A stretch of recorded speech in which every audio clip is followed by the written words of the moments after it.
Hello, and welcome to the next episode of our Hormone Optimization Masterclass here at Rebel Health. I'm your host, Michael, and I am joined with a new guest for Rebel Health today. I'm excited, Dr. Nafisa Parpia. Dr. Nafisa, thank you for being here. Thank you for having me. I'm excited. And another rock star from the Gordon Medical team. For those who have seen us have Dr. Eric Gordon on before, it's one of the highest quality medical clinics in the U.S. So we're always grateful when you guys take the time to join us.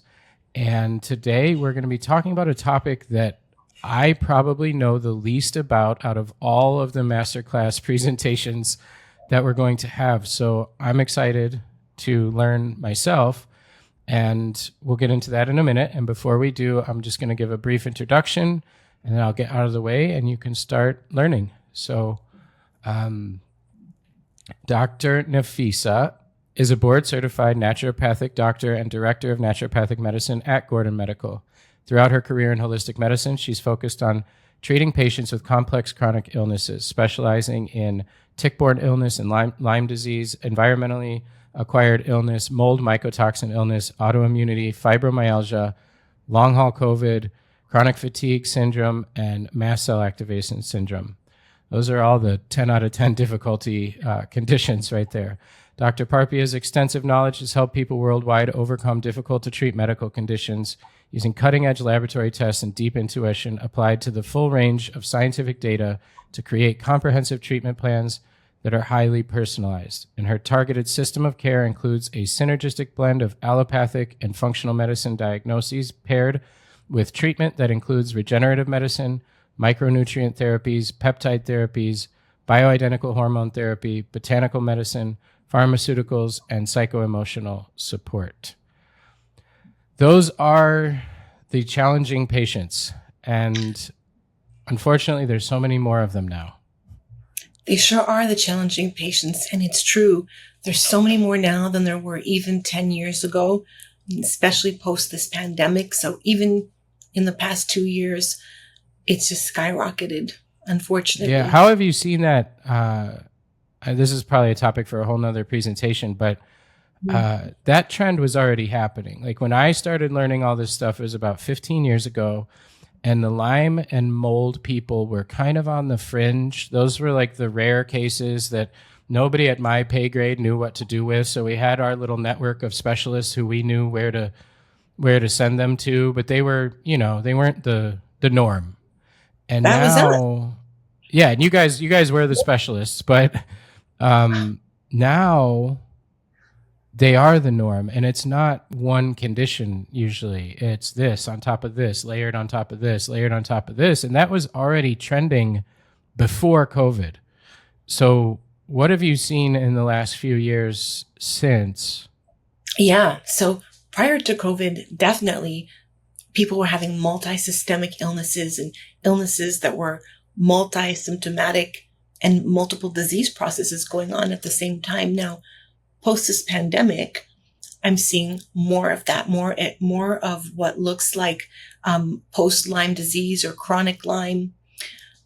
It might be that it is Lyme disease that woke up. It was dormant, but spike protein, whether it was from COVID or maybe a vaccine injury, it woke up dormant infections. So we're seeing multiple infections in these people, chronic infections. Lyme, Bartonella, Babesia, Ehrlichia. I'm seeing more tick-borne relapsing fever even than I ever saw before. That's interesting. I'm seeing more Epstein-Barr virus, more Mycoplasma pneumoniae. I'm seeing more women post-menopausal, which is going to be our topic today, with issues, deeper issues than I saw prior to the pandemic. And I think it's that spike protein. It just creates inflammation in the body. It creates microclots in our blood vessels. And then it also wakes up dormant infections. And then it seems to exacerbate anything that was already present in some ways, because that's your office's specialty, is those complex chronic illnesses. But if I talk to somebody who works with, say, predominantly blood sugar and diabetics, they've seen increases in issues and complications with those people. If you look at anybody with any other specialty, it seems that it kind of has just exacerbated what was already present in a lot of ways, right? Definitely. I mean, I'm seeing people who are slender, who have a pristine diet. They have insulin resistance problems. They didn't have that before, Wow.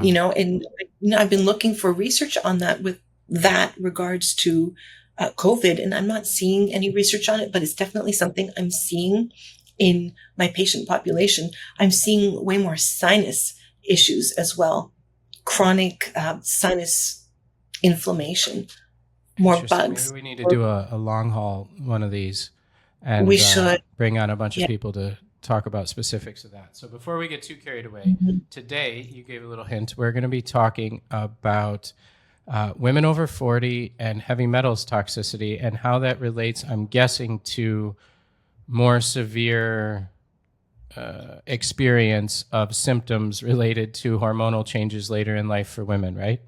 Right. Exactly that. Okay, so whenever you'd like to cue that up, uh, I will get out of the way and we'll let you get started. So thank you for having me here, Michael. We've got a very interesting talk today about women when they are in pre or postmenopause. Suddenly they go from being vibrant, healthy, happy to not anymore. And then they're told, that's normal. You're just aging. You just got to live with that. Here's an antidepressant. Well, first of all, I'm here to tell women it doesn't need to be that way. This happens for a multitude of reasons, which we're going to get into today. But more specifically, I want to talk about metals and menopause, or metals and perimenopause even. It's something which happens to women very, very often, that there's an increase in their metals in their blood when they hit this time of life. This is something that very few people are talking about.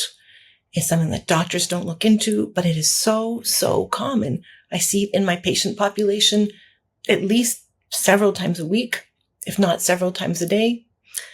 So people might be wondering why. Why is it that women have higher levels of metals post-menopause? Why women in particular? Well, first of all, this can happen to anybody who has an inflammatory disease process going on, but it happens to women in particular. So we all know that women in menopause lose bone.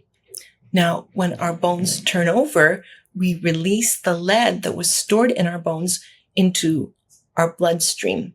So women in menopause tend to have higher levels of lead in their blood. And we're going to be getting into how the lead ended up in the bones in the first place.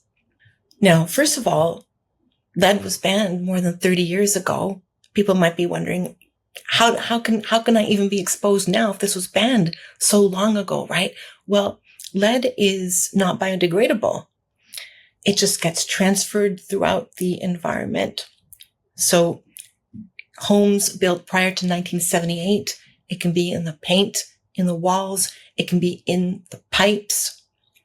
And it was mostly found in leaded gasoline in the 70s, into the late 70s. And then it was banned, but it's still there in the environment. And you'd be surprised how many people I see with lead high in their blood. I mean, it is just so, so common. Now, blood lead has a half-life of 30 days. So we get exposed to it. On exposure, it ends up in our blood. This is very common. Has a half-life of 30 days. So after about a month, the blood levels are cut in half. Then by about 90 days, they're cut by 90%. So we have 90% less blood, 90% less lead in our blood from when we got exposed to it. But where does that go? It actually gets stored in our bones. So our bones are repositories for lead. Cadmium and mercury also, but lead in particular. Now, other metals get stored in the cells of our organs, the thyroid, the kidneys, the liver, lead especially in the bones. So then when we begin to lose our bone, it could be a diagnosis of osteopenia or osteoporosis, but even without those diagnoses, as our hormones begin to dwindle, we also begin to lose bone. Doesn't have to be diagnostic with osteopenia or osteoporosis. We're still losing bone. As that happens, the lead gets leached out and we can recontaminate ourselves with the lead. So that's it's called an endogenous toxicity. We're our own source at this point. So I want to draw a distinction between acute high levels versus chronic levels. It's very, very different, and it's important that people understand the difference. So an acute exposure, that's toxicology. That's going to put someone in the hospital right away. That's not what I'm talking about. I'm talking about low levels that are chronic over time. Those are going to create pathologies in people over the long run. Okay. So now just because we have metals in our blood, it doesn't mean that we're poisoned. By virtue of being on the planet, we're all going to have levels of metals in our blood. If I were to measure pretty much anybody's blood or urine, it's very likely I'm going to find metals. Okay. Doesn't mean we're poisoned. Doesn't even mean it's at toxic levels. It's my job to find out if this is at a level that's creating inflammation or creating pathology. Just by virtue of being on the planet, we're all exposed to these things. I wish it weren't the case that we would see metals in almost everybody, but we do. So I got one quick question there. Yeah, go or for just it. just a point for the audience too. We had actually just recorded with her yesterday. Laura Adler is an educator on environmental toxins for practitioners, and she presented on endocrine disrupting chemicals, which is different than lead and heavy metals. But she talked about this fallacy that something can only affect us negatively if it reaches this point that they often say is like the toxic point, because that means that that's going to, like you said, put somebody in the hospital, make somebody super sick, cause some sort of acute poisoning illness. And oftentimes with the tens of thousands of chemicals that are out there, the ones that actually have been tested, they don't consider that. They don't consider the low level exposure, the chronic exposure, the long time exposure, and she even said some of them have even a stronger effect at minor levels than they do at moderate levels, like a reverse bell curve almost, and that they don't ever look at that or test that. And everybody says, oh, this is non-toxic level because it's not the amount that's going to paralyze you or put you in a hospital or cause some sort of thing. And it seems like that's very similar to what you were just explaining, right? Absolutely that. So we can have levels that are going to put us in the hospital. That's what we're taught about in medical school. That's what we're taught about when we think about toxins, right? This is a poison. It's going to make me sick. I'm going to be nauseous. I'm going to have seizures. I've got to go to the hospital. Absolutely. That's a toxic level. It's the only thing. It's the only way that we're taught about in medical school to think about toxins. Nobody is thinking about this. I'm going to say not nobody, but it's not taught in medical school. It's taught a little bit in naturopathic medical school, definitely, but it's not considered medically. The low level chronic exposures and what's that going to cause to people? How's that going to create inflammation, which then predisposes us to other illnesses? And the thing is, there's actually literature out there about what happens to us with low level chronic exposures. But again, it's not thought about. It's not talked about. So we're here today to expose that to everybody and have people understand what this actually means. Thanks for clearing that up. Yeah. So there are some metals that are going to cause more toxicity than others. Okay. So believe it or not, there's actually a registry, that the CDC creates. There's an agency. It's called the Toxic Substances and Disease Registry. It's a sub-agency of the CDC, and they look at toxins. They look at, it's a list of 265 toxins in America, and it looks at what is most toxic. to people what is most frequently found in Superfund sites and in people. And it's a scoring system. Now, by the way, it's looking at thousands of Americans, okay? And it's looking at people, toxins, and toxins that are most frequently found. And it's a scoring system. So if somebody is in the 75th percentile, it's generally accepted that someone's going to be experiencing pathologies as it relates to that toxin. If someone is between 75th to 95th and above percentile of the US population in this data set, then it's considered that there's an acute exposure and most people are going to have problems. We want to get the person out of that exposure. So even though this data has been created, I'm so happy it has been, I would say it's pretty ignored by doctors. It's not that anyone is bad, or it's just that no one is thinking about it. We're not taught to think about it. The data does exist. And so take a look at this, right? This slide here shows us what the top environmental toxins are in America. It's a list of 265 toxins. Now, on this list, arsenic is the number one environmental toxin. Lead is number 2. Mercury is number 3. Cadmium is number 7.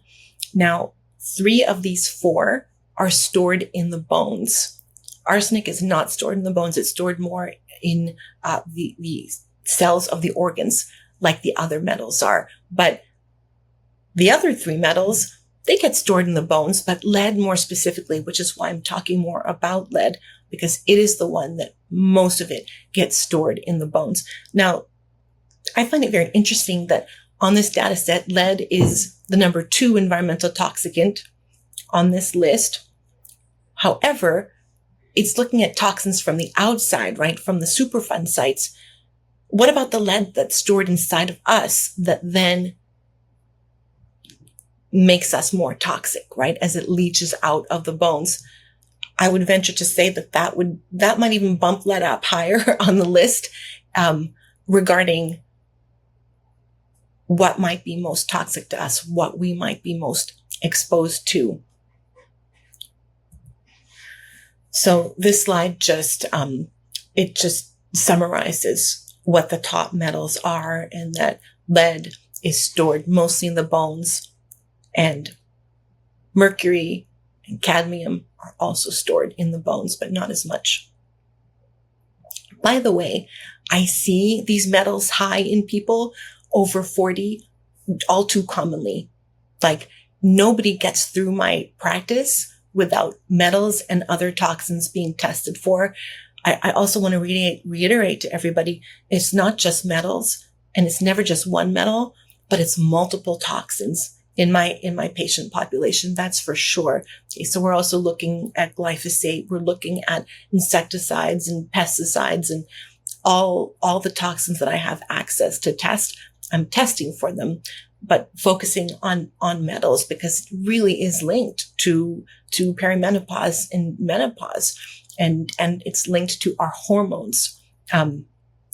They're all linked to our hormones. They're all endocrine disruptors, but these ones in particular, these metals are linked to what our body does to itself as we lose bone in menopause due to loss of hormone. So the consequences of metals in general is that they're all going to be endocrine disruptors. They're all going to create immune dysregulation, leading to oxidative stress, which is going to lead to rapid aging and chronic autoimmune diseases, cancers. They're going to lead to immune dysregulation. Now, I'm talking about an immune system that's both hyperactive and weaker at the same time. Most of my patients have autoimmune conditions. They have mast cell activation syndrome. That's hyperactivity in the immune system. That's an immune system creating inflammation that doesn't know how to stop. At the same time, they can't mount an appropriate immune response to kill off infections that they should be able to kill off. So that's immune dysregulation. And the papers are out there on how metals and other toxins do create immune dysregulation. Okay, so that makes our bodies more permissive to chronic and recurrent infections while at the same time having autoimmune conditions. So this is the consequences of metals in general, and I would say of all toxins. Now let's talk a little bit about the sources and consequences of these specific metals, the ones that we are most exposed to in the environment, and that 3 of the 4 of those are stored in our bones, and that we end up leaching them due to lack of hormone as we age. So arsenic, it's found in drinking water, mostly in well water, more so than city water. So when my patients are using well water and they're sick and their arsenic levels are high, I'm definitely having them test their water. And I found arsenic in people's water often, not only well water, but I've also found it in city water, soil, cigarette smoke, arsenic. It's a carcinogen. Okay. And so that meaning, for those of you who don't know, it's going to cause cancer as well as endocrine disruption. It's going to cause cardiovascular diseases. Lead, we just talked about how we can be our own source of lead contamination, right? So that there's some important questions to ask about lead in women at this age. So I'm always asking my patients, have you lived in a house that was built before 1978? Have you taken part in renovation projects, or have you lived in a house while it was being renovated? Lots of people have had that happen, right? And sure enough, their lead levels are high. Now, the associated diseases with lead are lung diseases, chronic obstructive pulmonary diseases, hypertension, cardiovascular diseases. Lead really impacts the neurological system. It has effects on our neurotransmitters, our brain chemistry, on cognition. On children, it causes low IQ. In adults, it's about memory and cognition. So remember, I want to tie this back to that data, right? At 75th percentile, pathologies start to show up. So these pathologies I'm talking about start to show up in somebody's at 75th percentile. It's too common. It's something I see regularly, which is why I'm talking about, like, it might sound like I'm talking about something that's rare. It's not rare, at least not in my patient population. Mercury, this is another big one. So again, mercury is one that can get stored in the bones as well. Now, mercury, I consider fish like birthday cake. Okay. Not only does fish have microplastics in it, even if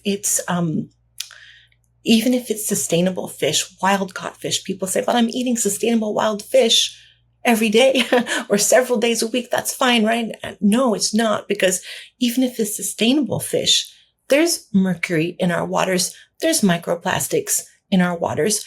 I've had patients who have gone pescatarian because they think they're doing themselves a favor. They think they're eating healthy. Their mercury is through the roof. These patients are in pain. These patients have heart palpitations. They feel like they're poisoned. They've gone to the ER, multiple visits to the ER. They just get sent back home. They're given some Benadryl. Maybe they're given a steroid, and they're told there's nothing wrong with you. Clearly, there's something wrong, right? So I do my diagnostics, I do my workup, and surely, more often than not, I'm seeing mercury sky high in pescatarians.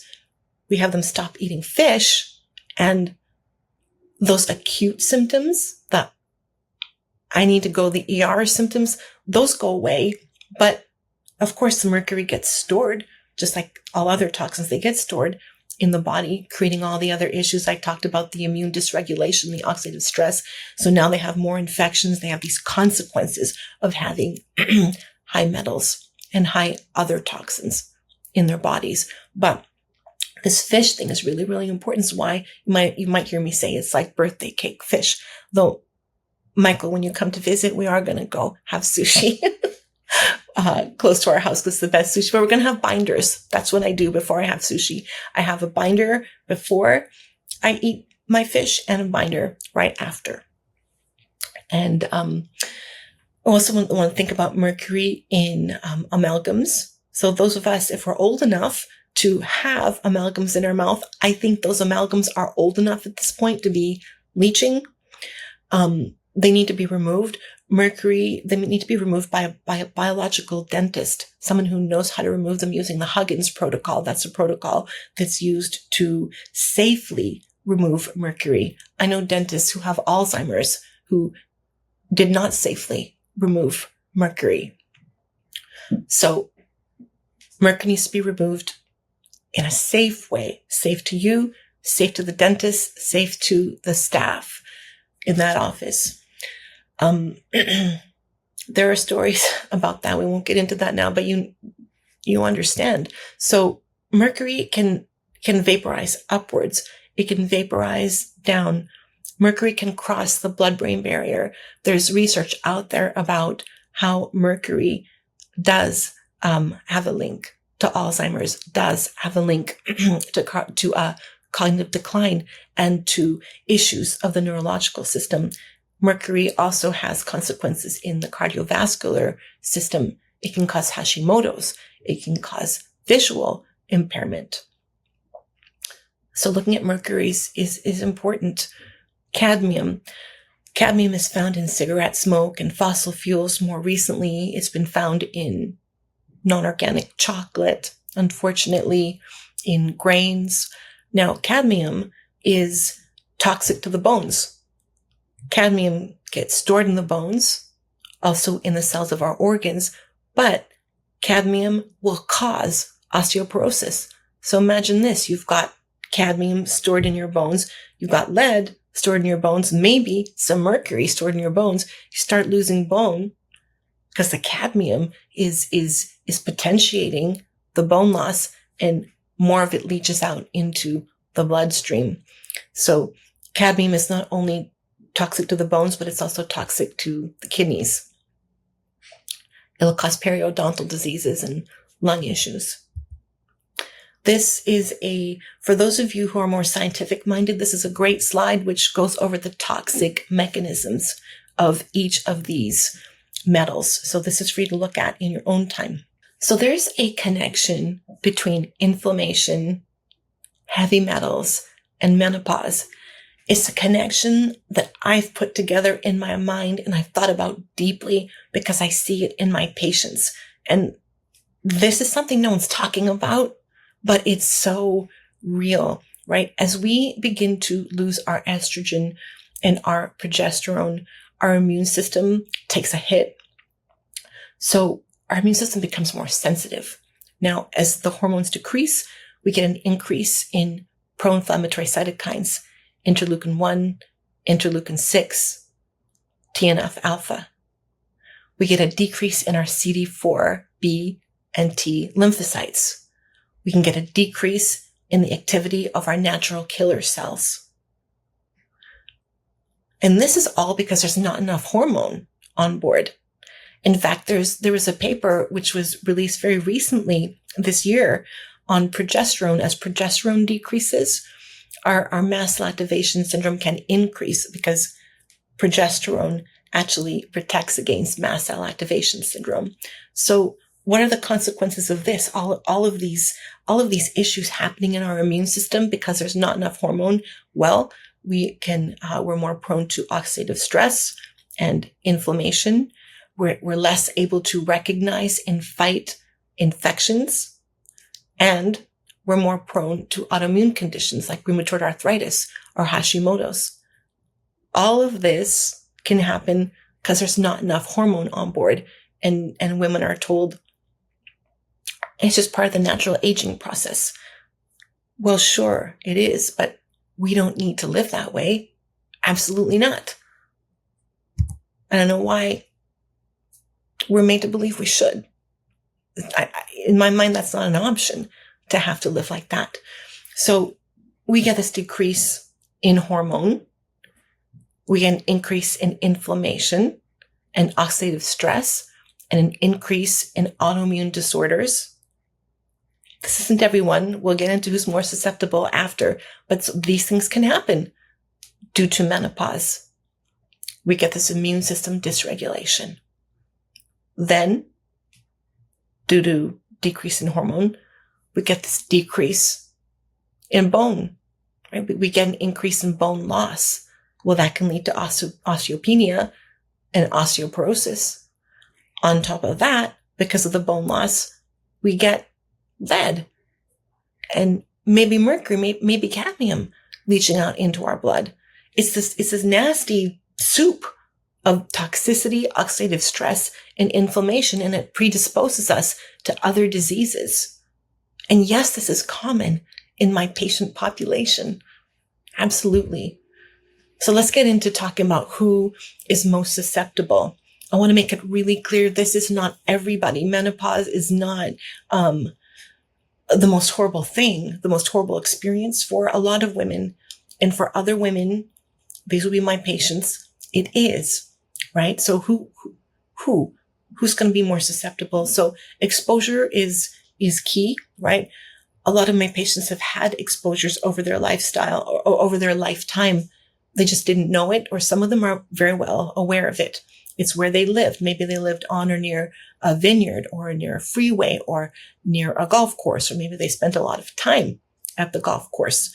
Maybe, I've had patients say when they were spraying it in the farm, we would run through the clouds thinking it was fun. That's overt, obvious exposures. Now, some people have had, less obvious exposures, just living in areas where there's more toxicity unbeknownst to them. Now, the genes are really, really important to look at here. So most of my patients have SNPs in their genes of detoxification pathways, in their inflammation pathways, and in their endocrine pathways. So I'm looking at environmental toxins on the labs, what the toxic loads are. I'm looking at their genes. I'm looking at that side by side. And sure enough, the people who have more toxins in their system do tend to have more genetic issues regarding how they're going to send those toxins, naturally detox those toxins out of their body. So they've got issues with detoxification to begin with. So not having adequate cofactors for your detoxification pathways, that includes minerals, B vitamins, amino acids. So without enough of those on board, our natural detoxification pathways are very compromised. Now, a lot of people eat a pristine diet. This is my patient population. They've been sick for quite a while, and they're an educated population. They're eating well. They know what it is to have a good diet, yet they still don't have enough nutrients on board. What's that about? We take back, look at the microbiome. A lot of them have parasites. I can see that actually on some very specific testing that looks for parasites. They have dysbiosis. This will cause issues with nutrient absorption, or parasites are getting their food, right? They're getting first dibs, and they're getting sloppy seconds at the nutrients in their food. So, inadequate nutrient status is not necessarily just about what you're eating, but it's also about what's happening in your body once you've consumed that healthy food. What's happening in your microbiome, oxidative stress. And also, a lot of my patients have had trauma. Now, trauma and stress, it doesn't make someone sick, but it creates immune dysregulation. That's for sure. And if you have other issues going on, that immune dysregulation from the trauma and the stress is certainly going to add to everything else that's going on. So this is what makes somebody susceptible to these issues. It's very complex. It's nuanced. It's layered. Okay. So it's not only about metals, but it's about metals and all of these other things regarding how you detox, what your genes are like. Do you already have other factors that are causing immune dysregulation in your system. So prevention, I know that everybody already watching this knows all about prevention: clear air, clean air, water, and food, and thoughts. I think it's very important that we do our internal work, clean spirit, as much as we can, so that we're more able to walk in this world in inner peace and giving out peace in this world, sharing that peace with others, because God knows this world needs it. I really see that as a big part of prevention. Now, a caution to doctors out there: if your patient is experiencing bone loss, you want to monitor that with an N-telepeptide and doing a DEXA scan. You want to monitor that. If they're experiencing bone loss, it's not the right time to detoxify them, or else you're going to be detoxing them forever. So you've got to put a stop to that bone loss, not only to prevent osteopenia and osteoporosis, but also to prevent the leaching of those metals out into the blood. How do we treat metal toxicity? So this is a loaded question. I'm actually giving a talk on this at a medical conference coming up, but this is medical in nature. This is not casual. So for doctors who are wanting to learn how to treat metal toxicity, I strongly suggest getting certification in that, learning that. You can learn that from Dr. Paul Anderson or Dr. Lynn Patrick. They have courses and certification on how to treat metals in patients. But one thing I want to make clear to people is to pre-tox before you detox. So pre-tox is a term that I've really brought to the forefront in functional medicine over the past couple of years, because I've seen patients go through detoxification protocols and they get worse. And that's because the patient the systems of each patient wasn't looked at thoroughly prior to beginning detoxification. They weren't ready for it. When we detox, when we're sending a toxin, when we're pulling toxins out of cells, sending them through the body so that the patient can poop, pee, sweat them out, we want to make sure those toxins don't recirculate. We want to make sure that that person is ready to handle that flush of toxin loads coming through their system. For example, if someone is constipated, this is not a good time to detox, because the toxins are just going to recirculate. They're not going to get excreted.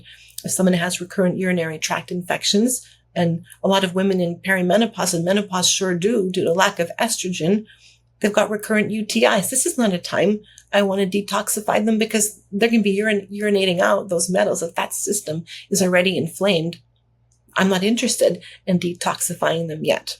So there are things that need to be done for each patient, need to be looked at thoroughly before we embark upon a detoxification process. So I have a pre-tox master class. I have a pre-tox e-guide. If you guys are interested, you can have that. This is where you can learn detoxification strategies from Dr. Paul Anderson, Dr. Lynn Patrick, and get certified before you do this, to keep your medical licenses safe, to keep your patients safe. And thank you. Thanks for having me, Michael. Start the Q&A. Yeah, you're welcome. We'll have your information for them to find, and I took a note of where you shared those links for the pre-tox before you detox. I'd love to share that, and we'll probably put it in a guide that we'll put out with the masterclass bundle. I guess I'd like to ask if there's women watching this, which I'm sure there are, that are in the ranges that you're talking about, which I'm sure there are, and they may have some of the chronic symptoms or conditions or problems that you referenced. What would be the first step? Like, is not only like to find somebody qualified to work with, but I guess the first step you mentioned is making sure that they're eliminating things properly. Otherwise, doing detox is not really a good idea. But just what can they expect if they work with a qualified, trained doctor that's going to work with them, and they do get their elimination pathways working? They're hydrated, they're regular bowel movements, they're peeing, they're sweating, like all these things are in good form, what does this really look like for people? And I'm sure it's individual to some degree, and it's like, what can their system handle? Because I know pushing too much of this too fast, which a lot of practitioners do, in my opinion, can cause more problems than good. But like, what kind of rough like treatments, time frames, like what's the commitment? Like, what does it look like as the patient to go through this process? Yeah. So I'm really looking at that data, that NHANES data. If somebody is at 75th percentile, between 70th and hovering around 70, 75, even 65%, I'm really thinking that there are pathologies that are taking place as it relates to that toxin. And believe me, that's very, very common. When it's at that level, I'm then going to provoke the heavy metals. Okay. So with chelating agents. So I'm not going to do that unless someone is at 75th percentile. If they're below 75th percentile, then there's no need for chelation therapy. We're going to use depuration processes other than chelation therapy. Now, if someone is at 75th, they're hovering around there, then I'm going to use DMPS, which chelates mercury and other metals, and EDTA, which chelates lead and other metals, intravenous form. And I'm then doing that's called a provocation. We're provoking the metals from outside of the cells. They collect their urine for 6 hours, and then we compare pre-provoked versus post-provoked metal ranges. And if there's around a 10-time increase, that's what I'm going to consider chelation. It's not for everybody, but it's to be considered. And also looking at the pre-provoked versus the post-provoked, it gives us a very good idea of if that provoking agent is going to work for that patient. It doesn't tell us what the body burden is, but it gives us an idea that there is a burden. So some people, chelation therapy can be pretty quick. Other people, it can take a long time. And some people just love it. They feel so much better. Some people, they're not ready. Usually I can tell who's not ready for it, right? So I'm also measuring their nutrient status. I'm looking at their essential elements in their red blood cells. I'm looking at their mineralization, their amino acids, looking at all kinds of things to really determine if I even want to provoke them at this point in time. Okay. Yeah. That makes sense. Yeah. I remember I started learning about the provocation supplements a long, long time ago when I really first started working with clients myself. And very quickly, as I was learning that, I realized I shouldn't be the one playing with those things and doing that. I should be referring them to somebody like yourself, because I started to, and plus I couldn't do chelation therapy. So even like, I could only do the beginning part of that. And then I was like, So I started referring them to people like you. So if there's like nutritionists or health coaches out there who are familiar with EDTA and these provocation agents, that's only the first half of the equation. Like you don't want to provoke a whole bunch of stuff and then leave it for the body to like get it out on its own, because obviously this person probably has the impaired ability to do that in the first place. And then you're pulling stuff out of where it was sequestered, which the body does intelligently, and then pulling it out into the party. And then where does it go and what does it do? And right. Exactly. It can get recirculated, as you well know, but I'm glad you bring this up, because your audience needs to hear this, right? People can get their hands hear on these chelating or these provocation like EDTA, like the really educated consumers now, the patients, they know of these things. So they think like, oh, I'm toxic. I should take this thing that's going to pull the metals out of my tissues. And then that's the end. Yeah. And then those metals recirculate, right? They recirculate, they end up in other organs, they cross the blood-brain barrier, and it's just not a safe thing to do if you don't know what you're doing and if you're not certified.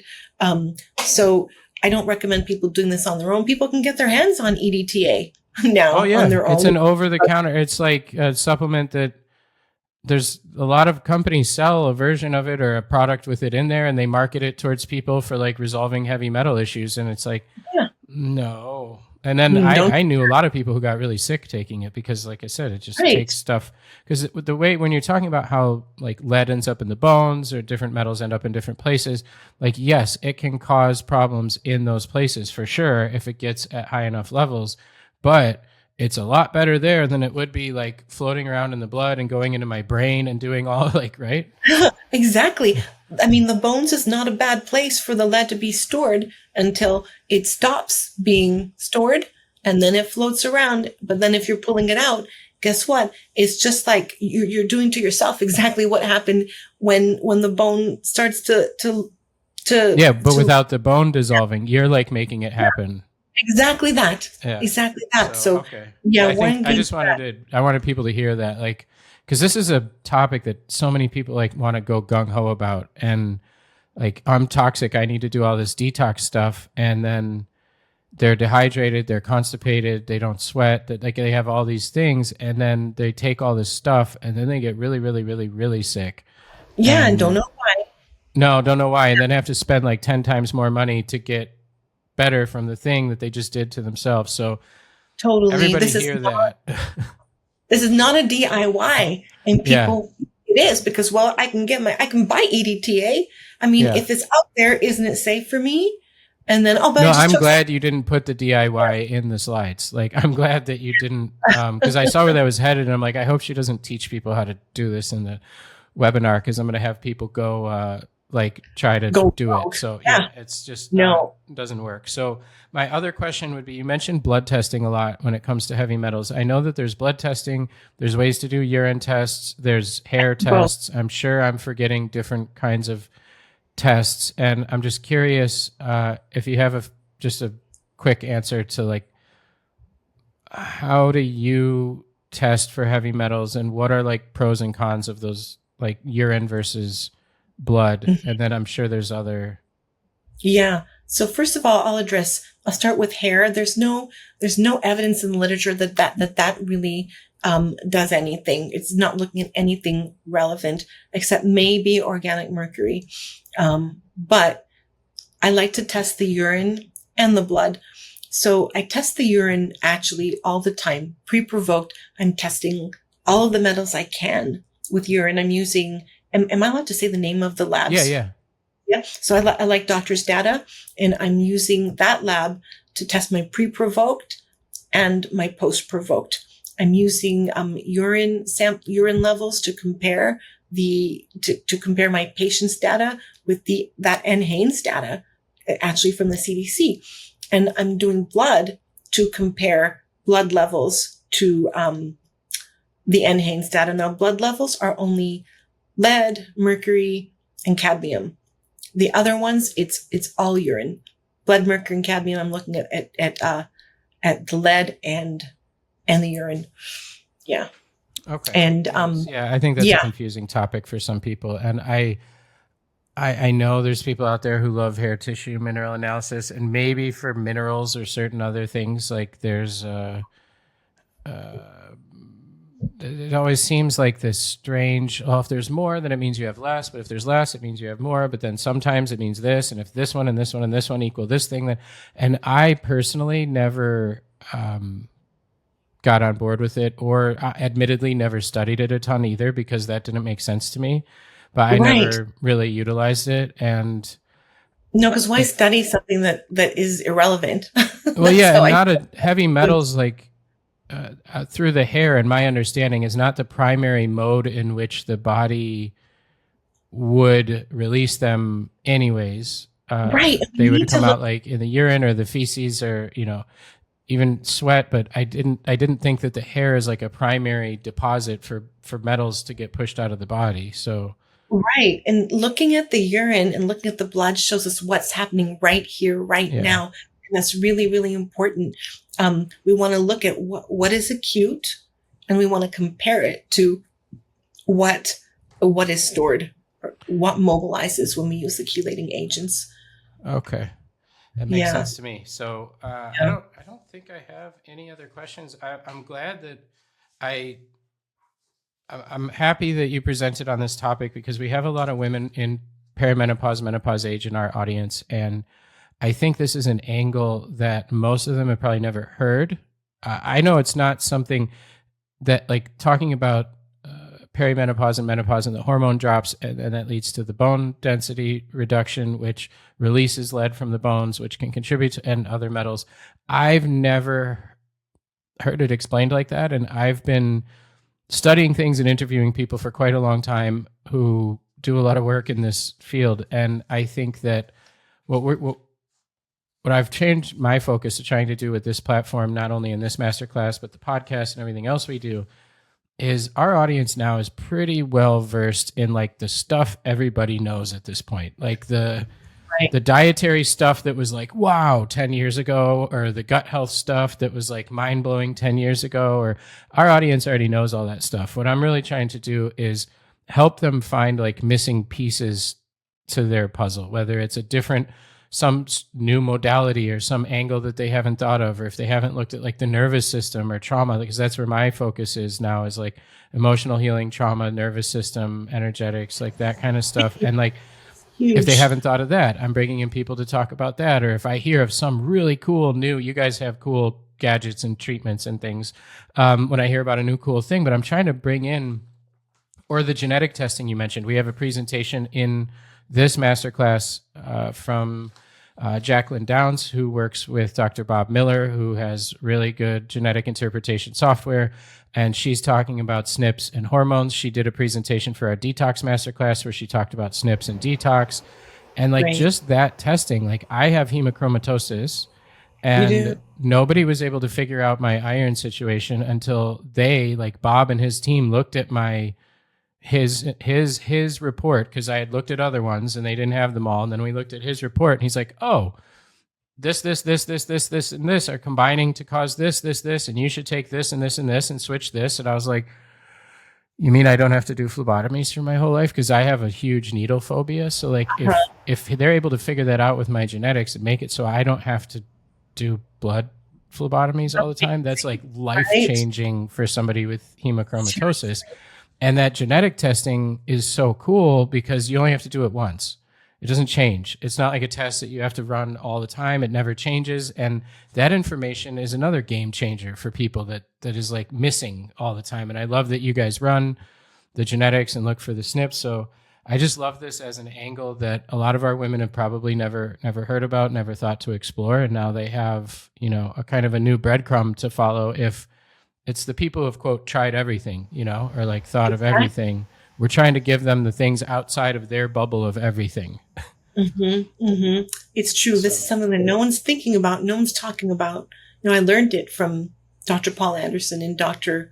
Lynn Patrick. They're the ones who really have taught it to the naturopathic doctors and functional medicine doctors who are interested. Yeah. Right? You guys have a nice swirling of ideas, I'm sure, at your clinic there, because there's a lot of really smart people in those rooms. And when you guys learn something, it's like, hey, did you check them for this? Or did you know about this? And so I love the collaborative effort there. I think it's a much more effective approach than having single practitioners and single offices, to have different specialties to bounce things off of. And hey, do you guys got an idea on this? Or we do this. We have our think tank. I love having our think tank. So many brilliant minds in our clinic. My wife ended up in Eric's think tank. Dr. Eric Gordon is Nafisa's partner, and Gordon Medical, and he's our doctor, and she has multiple autoimmune conditions, and he's like, let me talk to some people around here at the office, come back to you on that. And then we came back, he had a whole bunch of ideas, and 3 years later we're symptom free. So I love that collaborative. I love and had a baby who's healthy, and the pregnancy was rough but safe, I'll say. Some complications, but we have a healthy baby. She's symptom free. And 3 years ago or 4 years ago, when we first reached out to Eric, we didn't think that any of the we were like in it and thought this is what our life is going to be. And so happy. It's a rough spot to be in. So shout out to Michael McAvoy. He's the one who introduced me to Dr. Gordon. So we love Michael. Yeah, Michael's brilliant. He's been on a couple of our master classes too. He's probably off in Mexico or somewhere right now, like saving people's lives or Something doing like that. Yeah. wild stuff. So, all right. Thank you so much, Dr. Nafisa. This was great. It was amazing to finally have you on with us here. And I'd love to have you back to talk more about your pre-tox, because I think that that's a topic that tons of people need to hear about. So maybe we'll talk about that on the podcast. Sounds good. Thank you for having me. Such a pleasure to be here with you. Likewise. Talk to you soon. Talk soon.